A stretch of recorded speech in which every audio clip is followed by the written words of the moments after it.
জানেন, কথায় আছে লাস ভেগাসে টাকা উড়ে বেড়ায়। আপনি যদি দেখতে চান, আপনি কিন্তু দেখতে পাবেন। নমস্কার, আমার চোখে আমেরিকার একটি নতুন গল্পে আপনাদের অনেক অনেক স্বাগতম। কেমন আছেন আপনারা? আশা করছি ভালো আছেন। বলবো ধীরে ধীরে কোথায় ঘুরছি, কোথায় কি দেখলাম। তার আগে শুরু করি এই শহরটা দিয়ে। এই শহরটা আমি আগেই বলেছি ম্যানমেড। কিভাবে তৈরি হলো এই শহরটা? একদিনে তো তৈরি হয়নি। চারিপাশে মরুভূমি আর পাহাড়ের মাঝখানে এই এত বড় একটা শহর, যেখানে চাইলে আপনি কি পাবেন না, সব কিছু পাবেন। কিন্তু চলুন শুনে নিই তাহলে এই শহরের গড়ে ওঠার কাহিনী। 1905 সালে যখন রেল রোড স্থাপিত হয় লস অ্যাঞ্জেলেস থেকে সল্টলেক সিটির মাঝখানে যে রাস্তা থাকে, সেখানে একটাই স্টপওভার ছিল এবং সেখানে কিন্তু পাইপে করে জল আসতো। তো উটা থেকে মেনলি উটা রাজ্যের কিছু মানুষ ওই জল যে স্টপওভারটা ছিল, জল খেতে নামতেন এবং তখন ওই জায়গাটিকে ভীষণ অ্যাট্রাকটিভ বলে মনে হয়েছিল। তো প্রথম বারের জন্য জায়গাটিকে মানুষের ভালো লাগে এবং তার কিছু বছর পরে কলোরাডো নদীর ওপরে, যেটি নেভাডা রাজ্যের ওপর দিয়ে গেছে, সেইখানে একটি ড্যাম উপস্থাপন করার ব্যবস্থা করা হয়। সেই সময় ওই ড্যামটি মানে তৈরি করার জন্য কিছু ইয়ং জেনারেশনের ছেলেদের ওখানে কারিগর হিসেবে নিয়ে যাওয়া হয়। তো তারা তো পরিবার সবাইকে ছেড়ে ওই জায়গায় আছে এবং তারা নিজেদের এন্টারটেনমেন্টের জন্য তৈরি করে মুভি থিয়েটার, ক্যাসিনোজ এবং আরও নানান এন্টারটেনমেন্টের জিনিসপত্র। ড্যামটি ধীরে ধীরে এতটি জনপ্রিয়তা লাভ করে এবং ড্যামটিতে কাজের জন্য এত মানুষের প্রয়োজন পড়ে যে দেশের বিভিন্ন প্রান্ত থেকে মানুষ যায় কাজের সন্ধানে।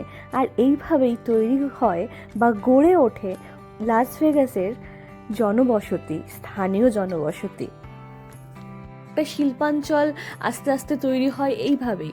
একটা জায়গাতে সেখানে কাজের জন্য কিছু মানুষ আসে এবং সেখানে সেই মানুষদের খাবারের জোগানের জন্য তাদের হোটেল তৈরি হয়, তাদের থাকার জায়গা তৈরি হয়।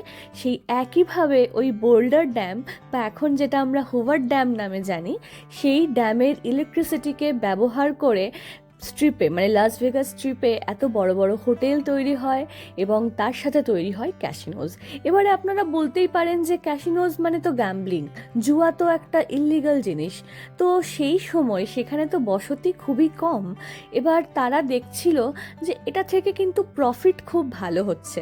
তো প্রফিটের জন্য, এবং প্রফিট যেখানে হচ্ছে সেখানে মানুষ আসছে, এবং আস্তে আস্তে সেটাকে মাফিয়ারা ভীষণভাবে নিজেদের হাব তৈরি করে ফেলে এবং এতটাই একটা স্ট্রং একটা জায়গা তৈরি হয়ে যায়, সেখানে কিন্তু ইল্লিগাল জিনিসগুলোকেই লিগাল বানানো হয়। যেমন ধরুন গ্যাম্বলিং, মানে একটু আগে যেটা বলছিলাম জুয়া, এটা তো অনেক জায়গায়, পৃথিবীর ম্যাক্সিমাম জায়গাতেই ইল্লিগাল। একমাত্র লাস ভেগাসে কিন্তু এটা লিগাল। গাঁজা, যেটা ইল্লিগাল অনেক জায়গাতে, লাস ভেগাসে কিন্তু এটা লিগাল। এত মানে এত এত নিষিদ্ধ কাজকর্ম আছে যেগুলো লাস ভেগাসে লিগাল। তারপরেও বছরে গড়ে প্রায় 4 কোটি থেকে 4.5 কোটি মানুষ এখানে ঘুরতে আসেন। তারা কি সবাই ইল্লিগাল কাজের সাথে যুক্ত? না, একদমই নয়। লাস ভেগাসে এরকম অনেক কিছু দেখার যা আপনাকে ভীষণভাবে আকৃষ্ট করবে। এত শো হয় লাস ভেগাসে, মানে এটা তো একটা পুরোটাই আর্টিফিশিয়াল একটা সিটি। তো এই সব দিয়েই কিন্তু মানুষ নিজেদের মনোরঞ্জনের ব্যবস্থা কিন্তু এখানে করে রেখেছে। এত শোজ হয় যে আপনি যদি 3 মাস টানা লাস ভেগাসে প্রতিদিন এক একটা করে শোজ দেখতে থাকেন, তবুও কিন্তু আপনার শেষ হবে না। তো বুঝতে পারছেন তো, ঠিক এতটাই একটা এন্টারটেনমেন্টের হাব কিন্তু লাস ভেগাস। এবার বলি, এই যে এত ইল্লিগাল কাজকর্ম যখন লিগাল হয়ে যায়, তখন তো বুঝতেই পারছেন সেখানে ব্ল্যাক মানি বা মাফিয়াদের আনাগোনা কতটা বেশি হতে পারে। জন্য প্রোটেকশনের কিন্তু কিছু কমতি নেই। লাস ভেগাসে পুলিশ এতটাই দক্ষতার সাথে কাজ করে, এত ইল্লিগাল কাজকর্মের মধ্যেও যদি কোনো রকম কোনো বেগরবাই একটু এদিক থেকে ওদিক হয়েছে, কোনো না কোনোভাবে কোথার থেকে যে পুলিশ আপনাকে ধরে নেবে আপনি বুঝতেও পারবেন না, জাস্ট 1 সেকেন্ডের মধ্যে আপনাকে ধরে নেবে। এবং লাস ভেগাসে একটা ব্যবস্থা আছে, সেটা হচ্ছে হেলিকপ্টার নিয়ে কিন্তু পুলিশরা ঘোরাঘুরি করে। তারা ওপর থেকে দেখে যে কোথায় কি হচ্ছে না হচ্ছে। তো এতটাই কিন্তু ওখানে প্রোটেকশন ভালো, পুলিশ প্রোটেকশন বলুন বা নিজেদের মানে ওখানে কিন্তু মানুষ এমনটা নয় যে আনসেফ ফিল করে। এতক্ষণ যে ক্যাসিনোসগুলো দেখাচ্ছিলাম সেগুলো আমাদের হোটেলের নিচের। তো সেখান থেকে আজকে আমরা একটুখানি হোটেল থেকে সন্ধেবেলাটা একটুখানি বেরোবো, তো দেখলাম হোটেলের ভেতর থেকেই অন্য হোটেলে যাওয়ার বা রাস্তায় নামার একটা অন্যরকম ইন্টারকানেক্টিং ব্যবস্থা আছে। তো সেখানে মানে সেইভাবেই গেলাম আর কি। বেরিয়ে দেখলাম একেবারে বাইরের যে রাস্তা সেটা। তো একটা হোটেল থেকে আরেকটা হোটেলে খুব অনায়াসেই কিন্তু লাস ভেগাসে যাওয়া যায়, কারণ এতই হোটেল, মানে হোটেল ছাড়া তো আর কিছু নেই, আর যা আছে সবই ইনডোর ম্যাক্সিমাম জিনিসপত্র। তো এটা একটা সুবিধে সবার জন্যই যে যাতায়াতের জন্য রাস্তা যদি আমি একটুখানি অ্যাভয়েড করতে চাই আমি কিন্তু করতে পারি। লাস ভেগাসের স্টোরি বলতে বলতে আমি ভিডিওতে দেখা অনেকগুলো জিনিস মিস করে ফেলেছি। তার মধ্যে একটা সময়ের জন্য আপনাদেরকে দেখাচ্ছিলাম একটা খুব সুন্দর একটা বেগুনি নীল একটা আকাশ ছিল, সেটা কিন্তু ভীষণই আর্টিফিশিয়াল একটা স্ক্রিন।